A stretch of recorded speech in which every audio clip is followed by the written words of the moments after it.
Hi, everyone. My name is Jenkins. I'm a licensed professional counselor and licensed marital and family therapist working for Family and Children's Services as Chief of Clinical Services. Today, I'm going to be sharing some of the things I've learned about dealing with stress and anxiety during a pandemic at work, which is, you might have noticed, the same topic as Jessica. And we had a little slight mix-up.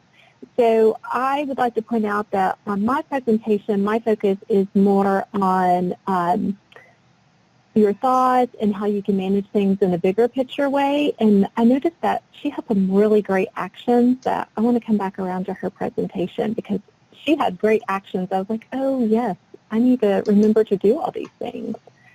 So, well, yeah, we are excited to have you and have kind of a different approach to the same topic. Yeah, so lots of things need to be repeated for them to sink in, and I think it'll be really good for our different perspectives to be shown. Yeah. So can you go to the next slide, please?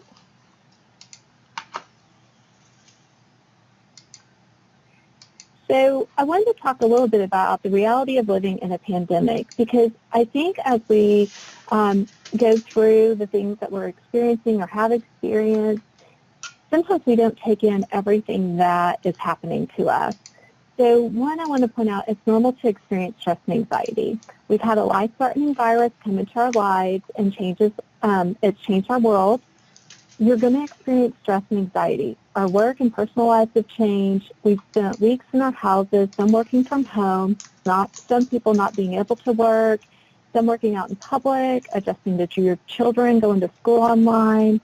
And then we've been cut off from the things in life we've enjoyed, eating out, movies, sporting events, cultural events, all these changes all at once. And then we've had to continue to make adjustments on a daily basis and just keep that up.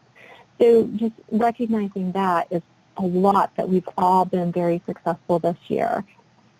It can be a traumatic experience. Having COVID or witnessing someone die from COVID can be traumatic.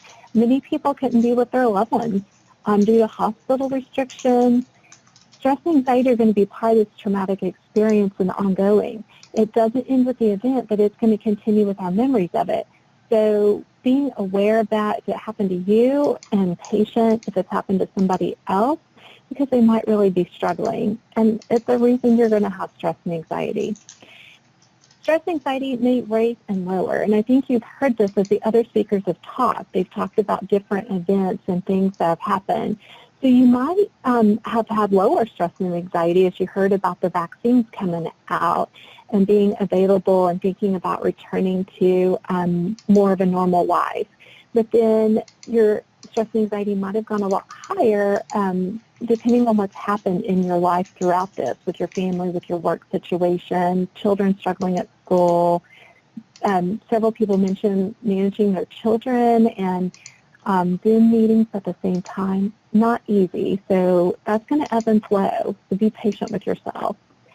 And then we've had a ton of first time. And it's at first-time failures because I don't think any of us did everything perfectly as we've gone through this.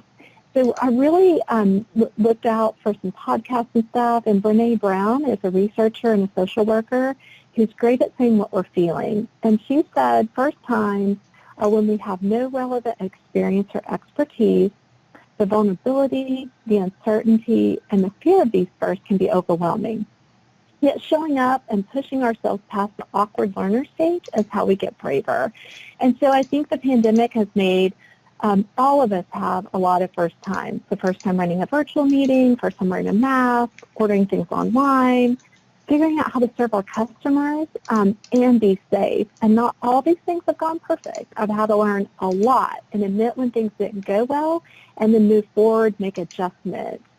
So, several of my coworkers talked about thinking they were muted or thinking their video was off when it wasn't. I personally had my cat knock over my computer screen when I was leading a meeting, made decisions on things at work that did not work well.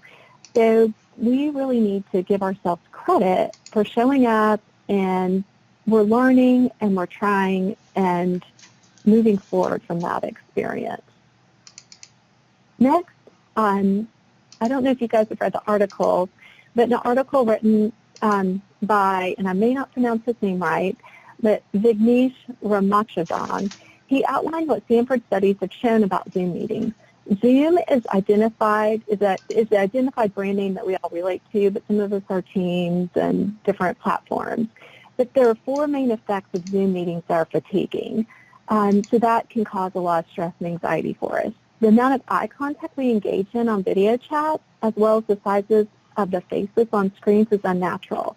So this creates a more intense experience that you wouldn't normally have in a face-to-face meeting.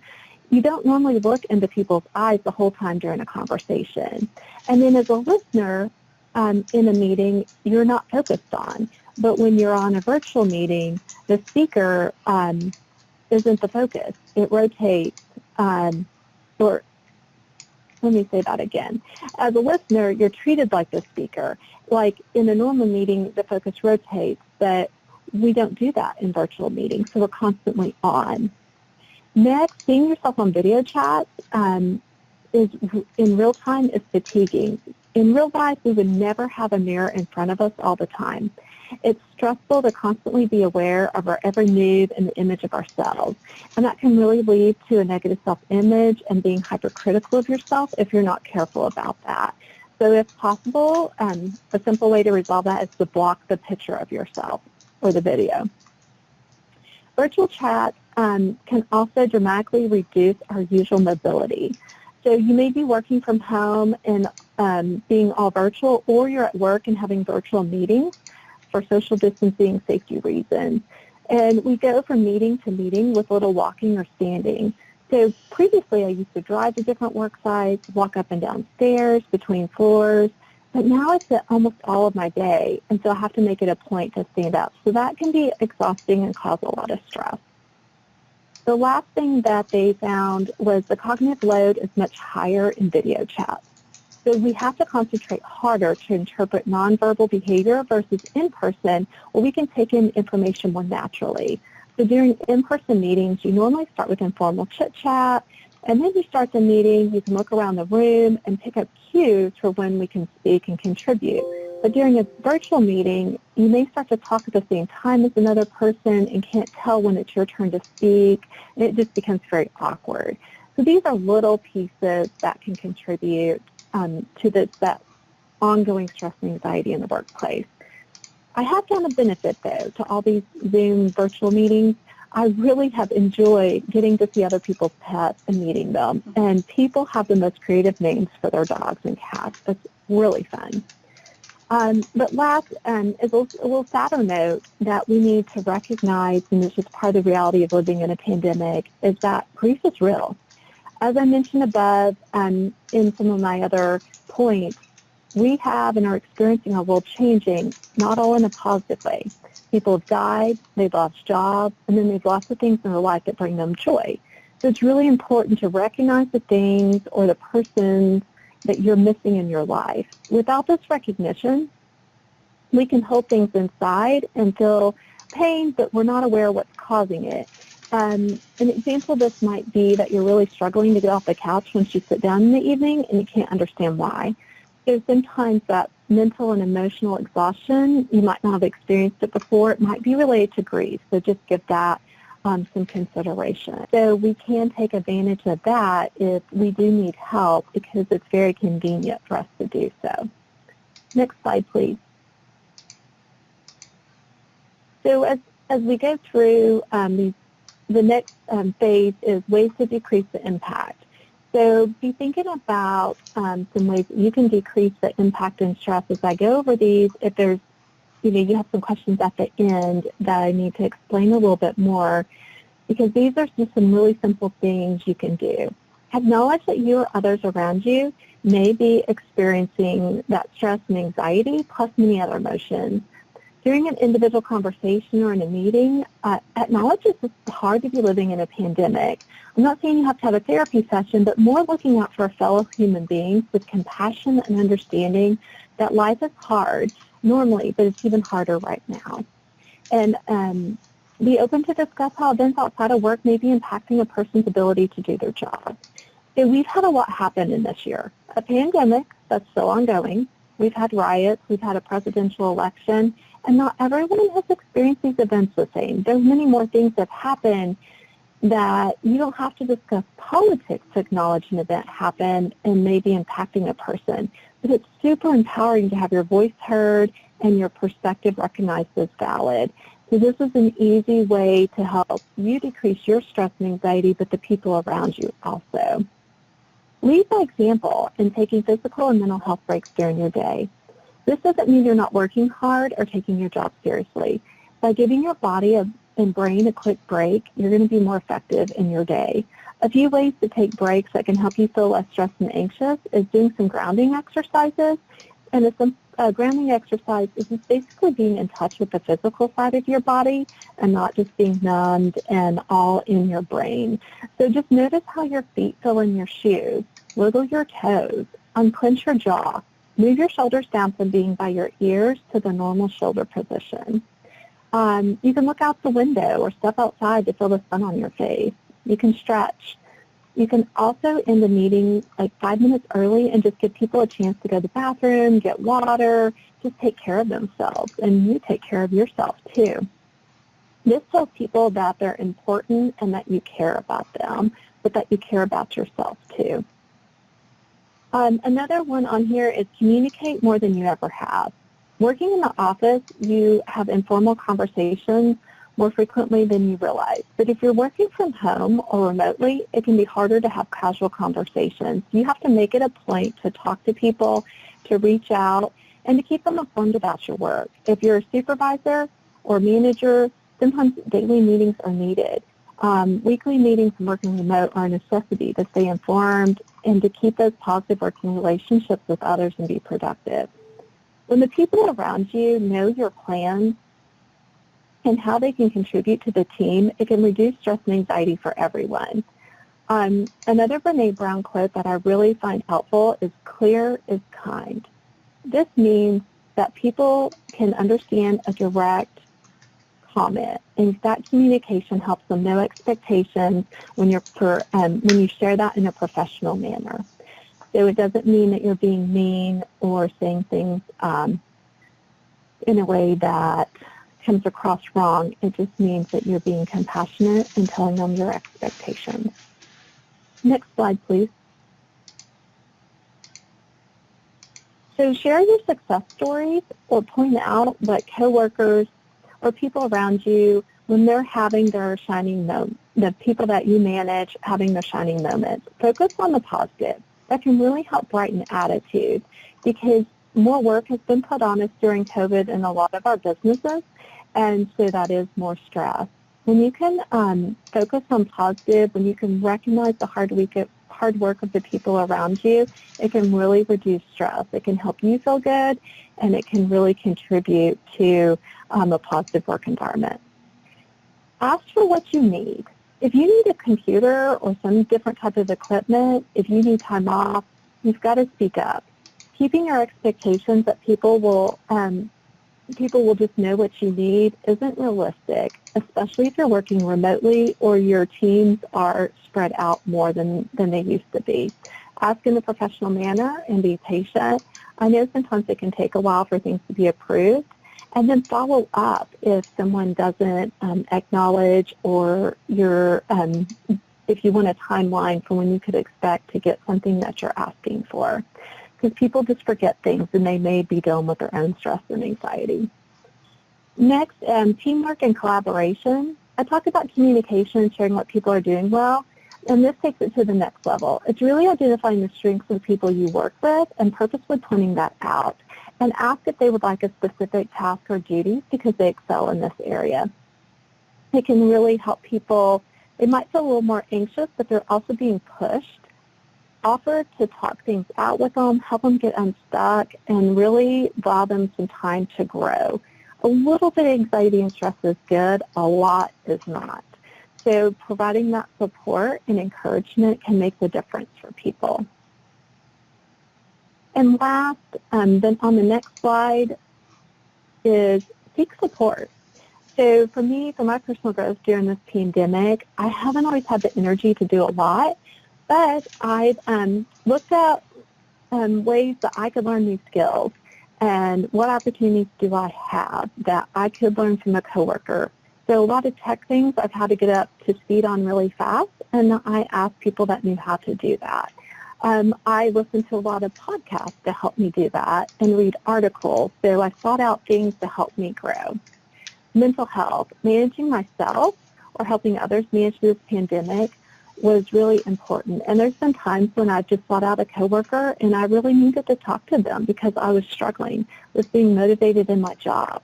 Like, I didn't realize how much I was externally motivated by seeing people and interacting with them and helping customers on a daily basis, and then that changed in the pandemic. And so I had to find different ways to motivate myself. But an example of this might be that, like, our agency has free and custom-built support groups that you can set up. So there's some different ways your company can seek this out, or you could seek this out for the people that you manage.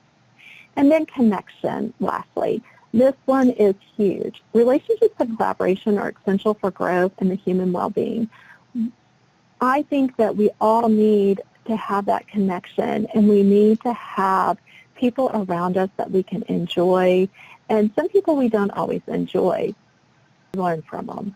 So making sure that we make that a priority in our life, to seek mentorship, to seek out different opinions and perspectives, even if we don't agree with them, to really hear and connect with people can make such a difference in our leadership. Those things can reduce our anxiety, because when we have a purpose, we have something to focus on besides all the things that are going wrong in our life. So, did you want me to finish up with my final thoughts? That was my last slide. Oh, well, or are we open to questions now? Well, we have a few questions that have come in through the chat. So Great. A couple of questions. The first one comes from Luna, and Luna says, "What effect do you think the crisis has had on women's careers in particular?" I think that it has been very hard on women, because a lot of times women are the primary caregivers of children. And if you have younger children, it's been hard to find childcare.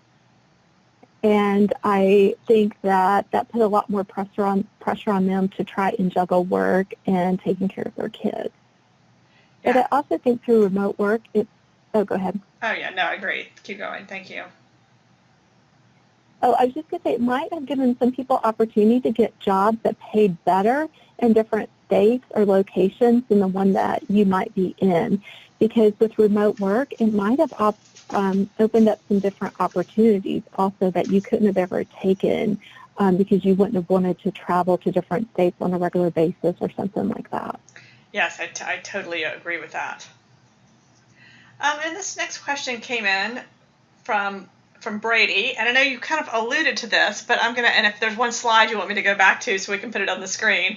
Brady asks, do you have a few positive affirmations that you have found to be most helpful for yourself or for your career in general? I can be very perfectionistic, so it's really hard for me if I perceive I've made a mistake. So one of the things I have to come back to is to think I'm human, and the first time failures, I can't get everything right the first time. What would I say to another person if they did the same thing that I did? And a lot of times I'm harder on myself than I would be to someone else. So I come back to that, maybe not positive affirmations, but being realistic about my capabilities and how I would encourage someone else, I do for myself. Oh, that's wonderful. Thank you. And this next question comes in. This will be our final question. This next question comes in from Sara, and Sara says, most of you are moms of young children. I am too. How are you handling and advising yourself, your team members that are also parents, handling the challenges of our kids going back to school but still have routines that are far from routine? I know there was a lot to take in. Yeah, well, I mean, it's just been a lot in our lives. I have one child that can drive, thank goodness. I know not everybody is that fortunate. But I have had to have some real talks with the people that I manage that have smaller children, and then I've had to adjust my work schedule. I had to ask for flexibility because I had to I drive one child to school, and so that makes me late for my work day by about 10 to 15 minutes. I was very fortunate that my boss has given me some flexibility with that. And so I think that asking for what you need, if you need an adjustment in the schedule, if you can do that, do that. And then I also think helping your children become more independent right now can be a big deal. So that can be an opportunity for their growth, like packing their own lunches and little ways that they can really contribute to your family and take a little stress off of moms that are having to do so many different tasks. Yes, I agree. Well, Did I answer that well? I There was think a few so too. components to that. If I missed one, tell me. I think you got it. Well, Anne, we really enjoyed your presentation, and I think we've covered everyone's questions. So do you have any final thoughts or words of wisdom to share with us before we move on to our final presentation of the day? Yeah, I think for me, to reduce my stress and anxiety, some of the things that I have had to do in the workplace is not put off hard decisions and not put off hard conversations. Like, that might mean just putting a thought into things, and it may mean to wait another day, but not wait another week or two. I've had to seek support, and I would encourage you guys to really have a good coworker or somebody outside of work that you can talk to about things, and then really be compassionate to yourself and kind as you would be to other people. And that can really go a long way to help you manage yourself in the workplace. Oh, well, thank you so much, Anne, for being with us today. We really enjoyed the presentation. Thank you for letting me be here. Wonderful.